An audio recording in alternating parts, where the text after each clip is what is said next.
Assalamualaikum warahmatullahi wabarakatuh. Hai teman-teman, perkenalkan nama saya Mayulandari dengan NIM 2151000034 dari kelas Psikologi Asiang semester 5 Universitas Potensi Utama.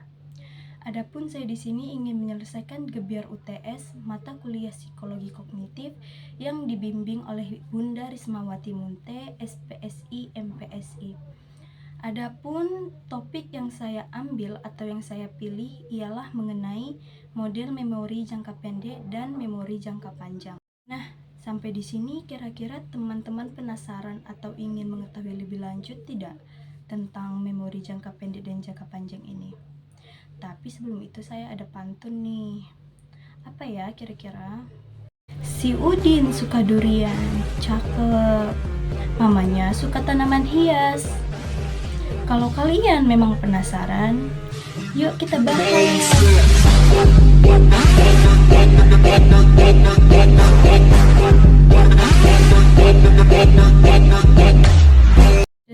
Sudah cukup perkenalan kita. Sekarang kita masuk ke pembahasannya ya teman-teman. Yang pertama itu di sini ada pengertian dari memori jangka pendek. Kira-kira apa sih memori jangka pendek itu? Yuk kita bahas sama-sama. Memori jangka pendek. Memori jangka pendek itu persis seperti kedengarannya, cepat dan pendek. Memori jangka pendek kita mengacu pada sistem memori di otak kita yang terlibat dalam mengingat potongan informasi untuk waktu yang singkat. Nah, seperti yang kita baca tadi bahwa katanya memori jangka pendek itu sesuai dengan namanya, dia pendek dan singkat. Dan biasanya memang memori jangka pendek ini kita mudah ingat, tapi kita juga mudah lupa. Yuk selanjutnya kita bahas lagi. Nah selanjutnya kita membahas tentang kapasitas memori jangka pendek. Kira-kira berapa ya teman-teman kapasitasnya? Yuk kita baca aja. Nah, memori jangka pendek menyimpan informasi selama 15-30 detik dan akan hilang bila kita tidak melakukan pengulangan.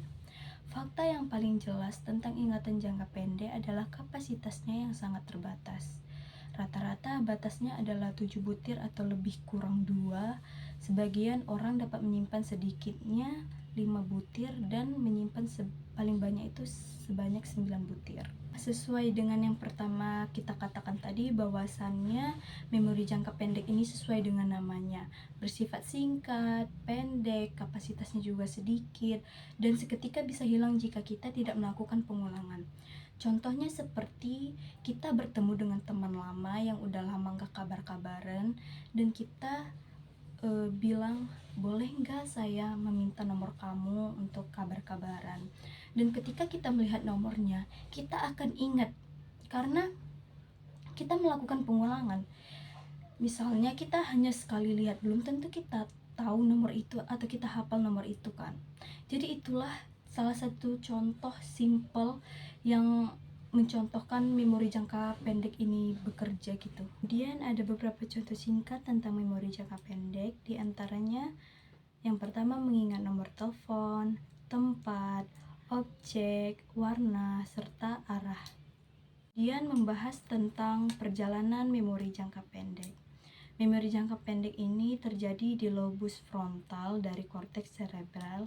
Kemudian informasi ini diberhentikan di hipokampus, lalu ingatan dipindahkan ke area korteks cerebral yang terlibat dalam bahasa dan persepsi untuk penyimpanan permanen. Kita akan membahas tentang letak lobus frontal.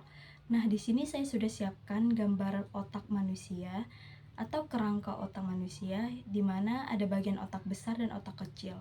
Nah, kita kan di sini mau mencari nih letak lobus frontal ini di mana. Coba yuk kita lihat bersama-sama, kira-kira letak lobus frontal itu ada di mana ya teman-teman? Ya, kalau ada yang jawab yang kuning berarti benar. Karena memang frontal lobes atau lobus frontal ini memang terletak pada bagian yang warna kuning di bagian otak besar.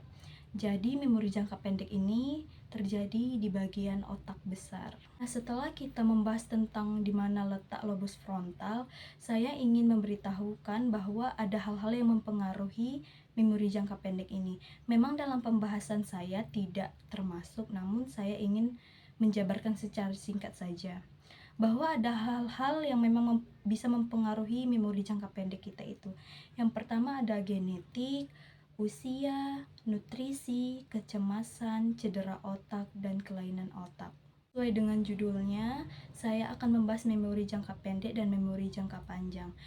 Penjelasan tentang memori jangka pendek sudah selesai, berarti sekarang giliran memori jangka panjang. Nah, memori jangka panjang atau long term memory merupakan memori yang tidak memiliki keterbatasan kapasitas dan bertahan beberapa menit saja hingga sepanjang hidupnya. Memori jangka panjang bertindak sebagai hard drive yang menjadi tempat penyimpanan pengalaman yang telah lalu di daerah kulit luar otak atau cerebral cortex. Sesuai dengan namanya juga kan teman-teman, memori jangka panjang bersifat panjang, bisa menetap, bahkan bisa sampai sepanjang usia kita. Dan lebih hebatnya lagi, kapasitasnya itu tidak terbatas. Wow, hebat kan? Kita melakukan penjelasan tadi tentang memori jangka panjang, saya akan memberikan contoh yang singkat dari memori jangka panjang ini. Contohnya ketika ada orang yang bertanya kepada kita seperti, bisakah kamu menceritakan kepadaku masa lalu kamu yang menyakitkan atau kesan yang membuat kamu masih ingat sampai sekarang gitu, atau hal yang paling menyedihkan deh dalam hidup kamu, kayak misalnya kehilangan orang tua, sahabat, kerabat, teman, atau sebagainya. Saya yakin bahwa kita pasti akan ingat karena kita melakukan recall atau comeback ke masa lalu, kita melakukan pengulangan. Nah, disitulah yang dikatakan memori jangka panjang. Walaupun sudah kejadian 10 tahun yang lalu, 5 tahun yang lalu, tapi kita tetap ingat. Itulah yang dinamakan memori jangka panjang. Dia akan bertahan bisa sampai sepanjang kehidupan kita.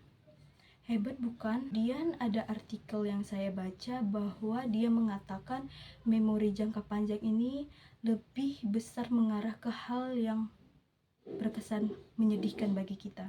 Kenapa begitu? Karena memang setiap manusia itu pasti mengenang masa sedihnya. Contohnya saya pribadi, ketika semasa sekolah saya disuruh menuliskan perjalanan liburan yang paling menyenangkan selama masa sekolah. Saya bingung mau nulis yang mana karena hal yang membahagiakan saya itu banyak. Tapi jika disebutkan, coba tulis satu pengalaman kamu yang paling menyedihkan, saya akan tertuju pada satu hal yang menyedihkan. Memang sebenarnya saya rasa itu benar. Gimana menurut teman-teman? Kalau misalnya teman-teman setuju, bisa di komen di bawah ya. Ya cukup kita membahas hal yang menyedihkan karena nanti takut baper.